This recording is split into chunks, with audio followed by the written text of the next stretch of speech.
როცა ამბობენ ხოლმე რომ იოგა მეცნიერულია, ან ბუდიზმი მეცნიერულია, ხო?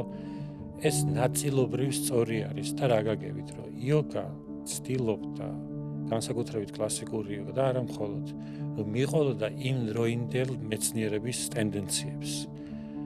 და მე მგონია, რომ დღევანდელმა იოგმა, ასე ვთქვათ, ან იოგას მიმდევარმა, მაგალითად როგორ ვიკვებოთ, ხო? შეიძლება შევისწავლოთ ჩვენ შუა საუკუნეებში იოგები როგორ იკვებებოდნენ, მაგრამ მე მგონია, რომ დღევანდელი ის ხალხი, ძველი ხალხი, რომ დღეს გააცოცხლა იოგები, ისინი შეხედავდნენ თანამედროვე მეცნიერება რას ამბობს და თუ არ ემთხვევა მაგალითად ძველ ხალხურ მედიცინას, აირჩევდნენ თანამედროვე მედიცინას. იმიტომ რომ ისტორია აჩვენებს, რომ თუნდაც ეს მითოლოგია, რაც იოგაში არის, ეს არ იყო მთლიანად ჰაერზე გამოგონილი, არამედ ეს უკავშირდებოდა იმ დროინდელ შეხედულებებს ასტრონომიაზე.